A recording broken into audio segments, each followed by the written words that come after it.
안녕하세요. 참 비도 많이 왔습니다. 제가 눈이 퉁퉁 불 정도로 비가 많이 왔습니다. 눈이 퉁퉁 부는 이유는 밤을 새야 되고 비상 상황에 대처해야 되고 작업을 지시하고 감독하고 안전을 점검하고 등등 다양한 일들 때문에 참 힘이 많이 들었습니다. 하지만 더 이상 미룰 수가 없기에 제가 17편, 18편 특집을 준비했습니다. 물론 채비편이나 미끼편에서 다 나올 얘기들입니다. 그러나 이 채비편은 찌가 완성되지 않은, 찌가 맞추어지지 않은 상태에서는 채비가 의미가 없습니다. 잘 사용하기 전에 잘 찌를 맞추는 게 중요합니다. 그럼에도 불구하고 찌 맞춤은 후다닥, 대강, 얼렁뚱땅 이런 용어들이 맞는 찌 맞춤을 하시고 낚시는 정밀 낚시를 하신다고 주장을 하십니다. 채비나 미끼가 궁극적으로 찌오름을 좋게 하거나 마리수를 많게 하는 것은 아닙니다. 찌보기를 잘 하시면 찌 안 맞추셔도 잘 잡으실 수 있습니다. 그러나 낚시의 맛은 잡는 것만의 맛이 아니고 어떻게 낚시를 운영을 해서 내가 목표로 하는 고기를 멋지게 걸어낼 수 있느냐가 관건입니다. 여러분들은 거기를 향해서 가시는 낚시를 하셔야 평생 낚시를 즐기실 수 있습니다. 특히 유효터를 주로 다니시는 분들은 대강 하셔도 고기 잡는 건 일도 아닙니다. 요즘 저희 낚시터에 오시는 분들 이렇게 얘기하십니다. 몇 수 하셨어요? 오늘은 잘 못했어. 몇 수 나오셨길래 그러세요? 한 50수 했나? 기절하죠, 기절. 그분은 늘 100수, 7, 80수 이상을 하시는데 반절밖에 못했다고 오늘은 별로야 라고 말씀을 하십니다. 그분은 저부력찌를 사용하고 있고 그분은 가느다란 찌를 사용하십니다. 고기를 잡는 것은 저부력으로 내려갈수록 유리하십니다. 그러나 즐기는 것은 그와 꼭 맞는 것은 아닙니다. 고기를 잡는 즐거움보다 더 즐거운 것은 고기를 잡는 과정에 찌맞춤과 찌오름의 모습, 체종의 정확한 걸림 이런 것들이 어느 단계에 올라가시면 즐거움을 주는 그런 요소들입니다. 오늘은 채비에 대한 특집을 준비해봤습니다. 흔히 얘기하는 채비들의 인터넷상에 많은 분들이 채비하고 다양한 채비들을 강조하십니다. 근데 저는 그 채비들은 원론을 이해하시는 데 쪽으로 집중적으로 설명을 드리겠습니다. 그렇게 안 하셔도 잘 잡으실 수 있습니다. 찌맞춤만 잘 하시면. 낮은 곳에서 1m 수심에서 70cm짜리 찌를 쓰면서 찌오름이 나빠라고 말씀하는 아이러니한 일들도 있습니다. 예전 분들이 낚시를 잘 하시는 것은 찌가 짧았습니다. 그래서 모든 긴 찌의 문제점들을 찌가 짧은 것들이 다 막아주기 때문에 원인을 발생시키지 않기 때문에 짧은 찌를 사용하면 고기 잡는 거 일도 아닙니다. 이렇듯 고기가 많은데 그거 갖고 자랑하시는 것보다 멋지게 찌 올라오는 걸 자랑하셔야죠. 또 한편으로는 채비, 특수채비 등등을 얘기하시면서 90cm 찌, 1m 20짜리 찌를 사용하신다고 자랑하시는 분들도 계십니다. 그런 분들은 그런 분들 나름대로 그 세계에 접근해서 즐거움을 가지시는 거기 때문에 뭐라 하거나 트집 잡고 싶은 생각은 없습니다. 하지만 기초적인 이론을 근거로 해서 정확하게 사용하시는 방법을 이해하고 사용하셔야 됩니다. 그렇지 않으시면 밤새 팔만 아프시거나 고기 잡아서가 아니고 헛방이죠. 허챔질에 팔이 뒤로 확 제껴지면 팔 많이 아픕니다. 또는 밤새 입질을 보는데 어째 채야 할지 모르는 그런 상황들이 발생합니다. 저는 1단계와 2단계 두 번에 걸쳐서 채비편을 요약형으로 설명을 드리겠습니다. 1편에서는 채비의 변화된 모습, 변혁이라고 할 수 있겠죠. 채비가 변화된 모습을 소개하면서 각각 장점, 단점 등을 설명을 드리고 2편에서는 장단점 등 깊숙한 부분들을 여러분들에게 설명을 드리도록 하겠습니다. 1편에서 소개할 부분은 추의 변천입니다. 그런 걸 칠판에다가 제가 적어놨습니다. 그 그림을 보시면서 설명을 드리면 좀 더 쉽게 이해하실 수 있을 거라 생각합니다. 이 모든 것의 반대편에는 찌가 있습니다. 찌와 반드시 맞춰야 하는 부분이 밸런스입니다. 균형. 찌와 채비의 균형이 맞지 않으면 찌는 이쁘게 올라오지 않습니다. 많이 올라오는 것이 능수가 아니고 멋있게 예쁘게 올라오는 게 우리가 추구하는 올림낚시의 세계입니다. 칠판에 있는 내용을 보시면서 설명을 보시겠습니다. 제가 미리 그려놨습니다. 여러분 보시기 좋게 미리 그렸습니다. 이미 낚시를 오래 하신 분들은 아시고 있는 내용들입니다. 화도낚시공원의 홈페이지에 들어오시면은 글을 써놓은 것들이 있기 때문에 그 속에 일부 내용들이 중첩이 됩니다. 채비의 다양성과 진화입니다. 지금 채비는 진짜 춘추전국 시대입니다. 온갖 채비가 다 낚시터에서 사용이 됩니다. 우선 가장 오래됐던 채비 중에 조개뽕돌이라고 얘기했죠. 조개추의 시대입니다. 조개추의 시대는 무려 50년이 넘습니다. 우리나라에 들어왔던 해방 전후되는 시기에 이 낚시가 우리나라에 들어왔다라고 저는 보고 있고, 그 뒤에 50년이 된 지금 고리추가 시작이 됐습니다. 조개추가 50년 이상이 경과돼서 고리추로 변형돼서 사용을 했습니다. 물론 편추는 그 전서부터 사용이 되어 왔습니다. 추의 변형의 시대가 오면서 목줄의 길이나 채비 등이 다양한 것들이 변화가 오기 시작했습니다. 추에서도 조개추 시대에도 분할추 채비라든지 다양한 것들이 존재했었습니다. 물론 50년 역사 속에 다 들어가 있는 겁니다. 그 뒤에 10년 정도 다양한 분할 채비들이 더 발달했지만 이 모든 채비들은 이 시대에도 있었습니다. 제가 70년대 초기만 해도 분할채비 막 시작되는 시기가 됩니다. 분할채비가 그때 나왔고 그 분할채비의 원두들이 이런 겁니다. 그리고 이때 벌림추를 이용을 해가지고 튜브, 지렁이 바늘 낚시라고 얘기해서 튜브, 양 튜브를 달아서 어깨 바늘과 유사한, 지금 말하는 편대와 유사한 형태의 것들이 튜브로 사용이 됐었습니다. 그림을 보면서 설명드리도록 하겠습니다. 조개추의 시대에는 조개추, 좁쌀추, 편납추 이 세 종류가 주로 사용이 됐습니다.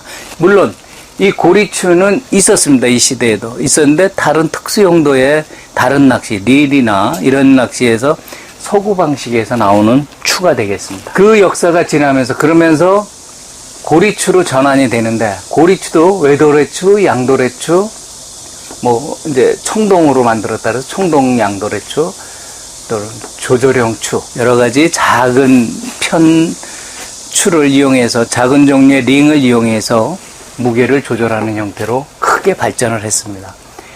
요 형태의 것들은 낚시관리 및 육성법이 발생해서 납추를 사용을 금지하게 된다라는 상황이 돼서 법에 명기가 되어 있다 보니까 이 조절형 추들이 많이 나오게 됐습니다. 동추도 마찬가지고요.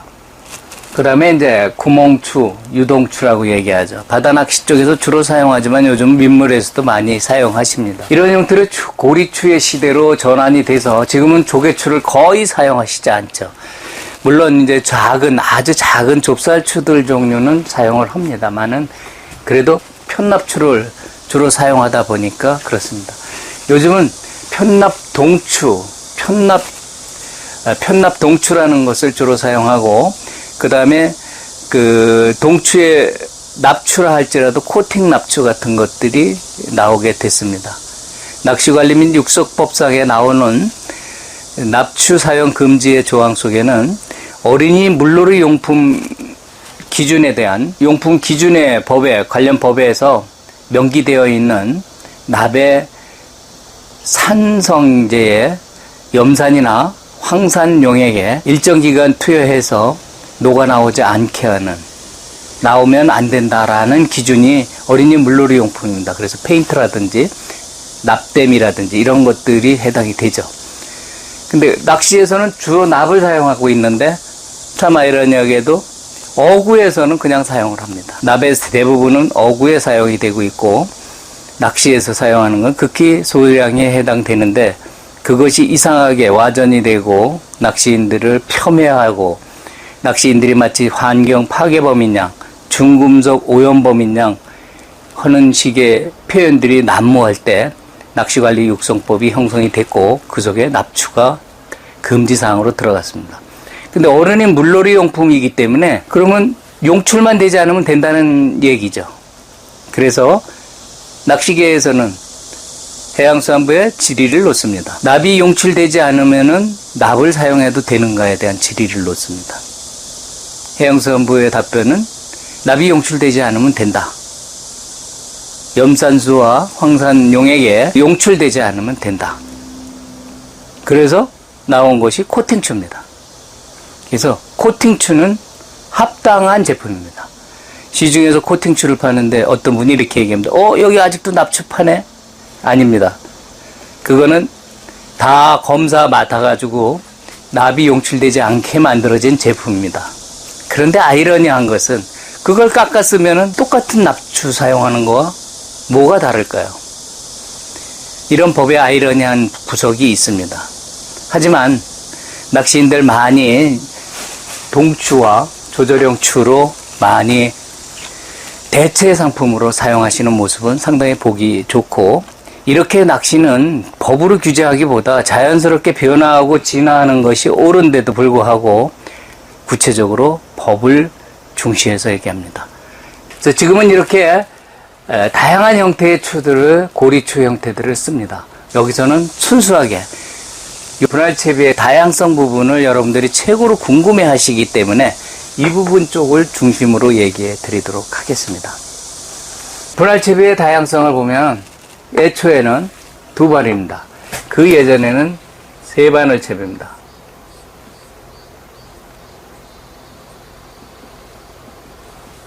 이렇게 3바늘이었습니다. 또는 일부의 사람들은 5바늘 채비도 썼습니다. 이런 것들이 발달해서 스프링이나 스프링 코일에 떡밥을 달아서 바늘을 이런 식으로 걸어서 사용하는 형태의 것들도 있죠.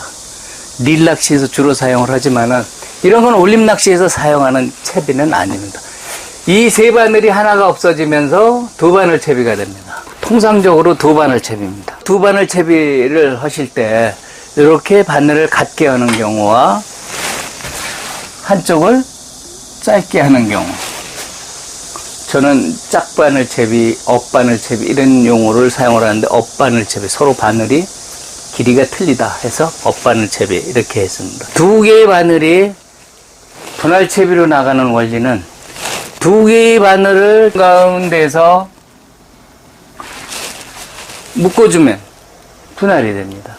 10cm 목줄에서 5cm에다 매디를 지고 조개추를 작은 걸 달면은 분할이죠.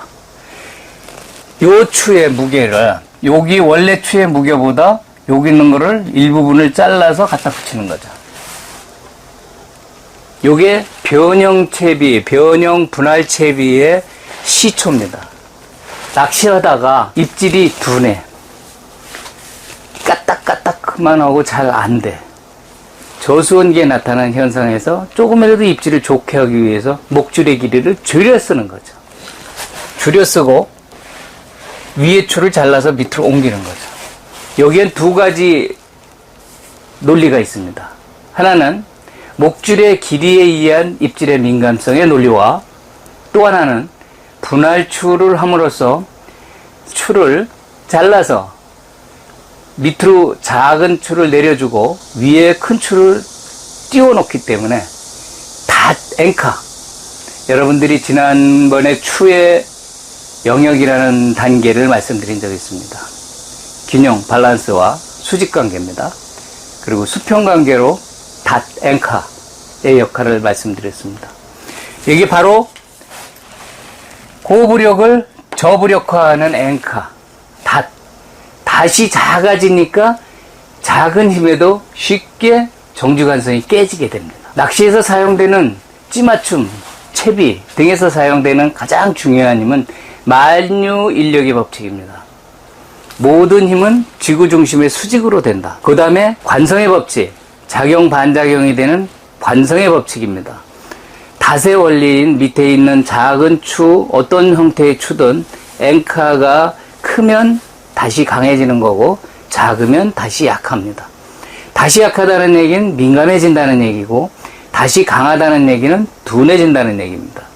둔해진다는 건 고기가 완전히 바늘을 물었을 때만 움직이는 것이고 민감하다는 것은 고기가 설물려도 움직일 수 있다는 겁니다. 이런 두 개의 차이점들을 유효적절하게 이용하는 겁니다. 채비에 마지막 닷으로 분할추를 사용하는 닷이 작은 추를 사용하는데 목줄을 길게 사용한다. 그건 목적과 부합되지 않습니다. 민감하게 쓰고자 하는 목적인데 목줄을 길게 해서 둔하게 만들어 놓을 이유는 없습니다. 그러면 헛방이 많이 생깁니다. 그래서 이런 형태가 이런 형태로 심플하게 이제 아예 성형화시켜서 처음서부터 이렇게 사용하는 형태 분할채비. 그거에 공헌하신 분은 성재현 선생이죠. 성재현 선생의 스위벨 채비에 대한 분할에 대한 얘기죠. 물론 그 전서부터 있었지만 정교한 분할 채비를 이용하는 방법, 그거를 모든 분에게 널리 사용하실 수 있도록 본인의 찌를 이용해서 사용할 수 있도록 설명했던 겁니다.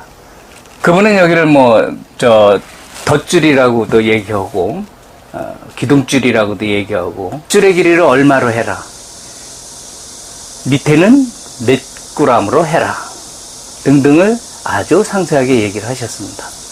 그때 요 분할추에 어느 정도를 기준으로 하느냐, 기준 분할추의 무게를 0.25g으로 하셨습니다.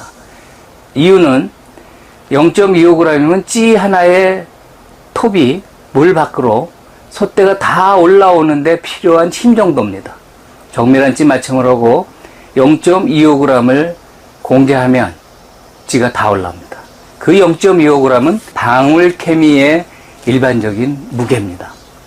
그래서 0.25g을 공제하는 것보다 찌를 맞추시고 방울 케미를 제거하면 찌 몸통까지 거의 다 올라옵니다. 그래서 그걸 기준으로 그분은 삼으셨습니다. 정확한 것은 기준은 없습니다. 그러나 그분이 잡으신 기준은 0.25g을 기준으로 해서 수입배를 달아서 하고 상황에 따라서 조절을 해서 사용을 하면 된다. 이렇게 얘기하십니다. 일반적으로의 원리는 위추에서 몇 프로를 잘라서 밑에 닿느냐입니다. 그러면 5대5 분할은 분할이냐 아니냐? 5대5도 분할입니다. 분할체비 맞습니다.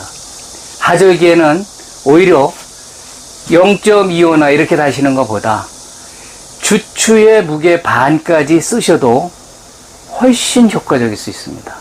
그거는 하절기엔 물고기 활성도가 세기 때문에 그렇습니다. 물고기 활성도가 세면은 먹이를 흡입하는 힘도 셉니다. 그리고 행동하는 그 움직임의 힘도 세기 때문에 먹고 머리를 쳐 올릴 때 움직이는 모습이 상당히 세게 나타납니다. 동절기에는 아주 느리게 나타납니다. 그래서 이 추는 고정된 것이 아닙니다. 하절기엔 키우셔야 됩니다. 동절기엔 줄이셔야 됩니다. 0.25가 아니라 0.1을 달아도 됩니다. 채비 종류는 굉장히 많습니다. 이거 말고도 분할 채비 종류가 더 많이 있습니다. 저는 그 채비의 장단점을 알고 있기 때문에 좀 더 효율적인 것은 없을까 하고 나온 게 봉추입니다.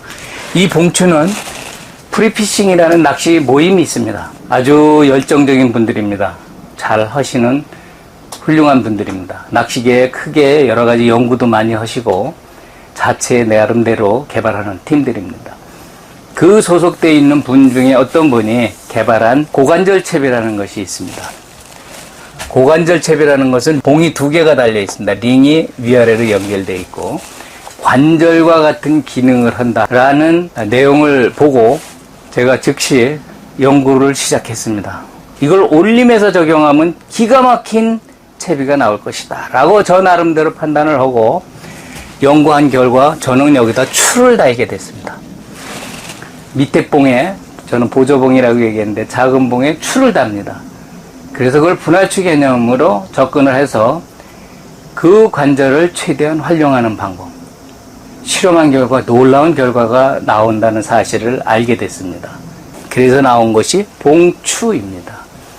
봉에 추를 단다 그래서 봉추입니다. 여러분들이 많이 사용해 주시는 제품, 현재의 제품입니다.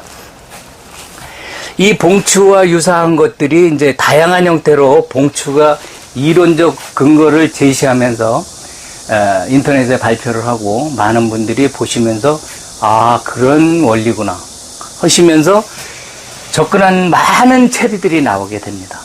이 봉추의 원조는 고관절 채비 등이 이런 것들이 이거의 원조라 할 수 있습니다. 또 하나를 보면은 편대채비는 어떻게 변천이 됐냐. 조개체는 원래 이렇게 조개추를 달아서 좌우로 벌어지게 쓰거나 오므려서 이런 식으로 사용을 합니다. 하지만 이것이 조개추를 사용할 때 가장 많이 사용하던 채비입니다. 지렁이가 서로 꼬이는 걸 방지하기 위해서 튜브를 달아서 이렇게 튜브 편대채비가 나오죠. 그 다음에 튜브 편대채비가 다시 이어서 그냥 일반 편대채비. 그 전에 다른 분들이 만들어서 사용하셨지만 첨루현 선생님께서 그걸 집중적으로 연구를 하셔서 아주 좋은 제품을 만들었었죠. 그게 편대채비입니다. 이렇게 본추가 여기 있고 편대가 땅에 닿게 해서 요 편대채비가 위에 것과 합해지면서 이런 형태가 나오고 봉추가 나오고 봉추가 나오면서 이런 게 나옵니다. 최근에 가장 많이들 좋다라고 얘기하시는 분들 이키피싱이나 이런 데서 제작되고 있는 이런 편대를 많이 사용하시죠. 실물을 보시면은 더 발달된 모습의 것도 있습니다. 형상학급을 이용한 채비도 있죠. 무지무지 복잡하죠. 엄청나게 복잡합니다. 이러한 다양한 채비들도 좋지만 중요한 것들은 균형, 밸런스가 유지 안 되면 굉장히 힘이 들다는 겁니다. 이런 것도 있습니다. 좋을 수는 있습니다. 그러나 하절기에 이 채비가 좋으냐? 글쎄요, 그럴까요? 하절기에 민감한 게 그렇게 중요한가요? 그렇지 않습니다. 아까도 말씀드렸듯이 민감한 것은 반대적으로 오차가 많이 생깁니다. 둔한 것은 역설적으로 찌오르면 걸린답니다. 그러면 가장 이상적인 것은 무엇이냐? 가장 균형이 잘 맞는 겁니다. 흔히 얘기하는 0점. 제가 계절에 관계없이 찌맞춤은 2단 입수에 강조를 해드리는 이유는 2단 입수만한 찌맞춤은 없습니다. 그 채비들은 제일 중요한 건 찌맞춤입니다. 찌맞춤이 병행되지 않으면 네 맛도 내 맛도 아닙니다. 엉터리 낚시가 됩니다. 예를 들어서 하절기에 편대채비를 하는 사람들이 아주 정밀하게 잘 숙달되신 분들은 그렇지 않지만 일반적으로 조금 해본 낚시인들이 접근하는 데는 굉장히 어렵다 합니다. 이유가 뭘까요? 민감한 걸 너무 민감하게 맞추다 보니까 마이너스 형태가 되는 경우가 많습니다. 그러나 전문가들은 그것을 다 할 줄 아니까 문제가 되지 않지만 새로 배우는 사람들은 굉장히 어려워지죠. 그래서 안 돼요, 안 돼요. 그리고 저 지나가면 붙잡고 이거 왜 안 되죠? 편대 잘 되던데 보면은 지나치게 가볍거나 또는 무거운 경우입니다. 찌맞춤이 우선되지 않는데 뭐 채비가 필요합니까? 찌맞춤을 완성을 시키고 나서 채비 그리고 미끼가 필요한 겁니다. 그냥 고기만 잡고 싶으시다면 1호 정도 걸리는 걸로 그냥 대강 하셔도 그러면 찌맞춤 정밀하게 안 하셔도 됩니다. 1호 정도 되는 거 그냥 대강 하셔도요. 끌고 들어가는 거 채시고 올라오는 거 채시고 많이 올라오는 것도 채시고 그러면 됩니다. 찌 오름은 궁극적으로 채비가 하는 것이 아닙니다. 물고기가 상승하는 높이만큼 올라옵니다. 그 높이만큼 올라오는 것을 여러분들이 찌맞춤으로 정확하게 읽어낼 수 있게끔 표현해 주는 게 중요합니다. 그래서 언제나 강조하지만 2단 입수의 찌맞춤이 가장 중요하다. 이 점 꼭 참고해 주시기 바랍니다.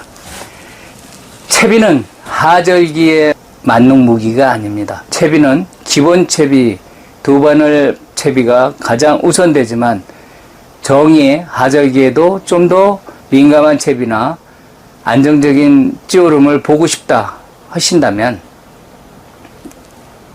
편대채비, 분할채비, 스위벨채비, 용어로 여러 가지 채비들이 많이 있는데요. 그 매력의 보조수단이 채비가 분할만이 능사가 아니라 고수원기에는 바닥에 안정감을 주는 게 굉장히 중요합니다. 닷의 크기, 그 무게의 차이는 아주 극히 작을 수 있습니다. 하지만 찌오름을 좋게 하는 원인은 그게 아니기 때문에 반드시 찌맞춤을 2단 입수가 되게만 해주시면 10호추, 11호추, 15g짜리 찌도 멋지게 몸통까지 올릴 수 있습니다. 다음 시간에 더 상세한 내용을 설명해 드리도록 하겠습니다. 감사합니다.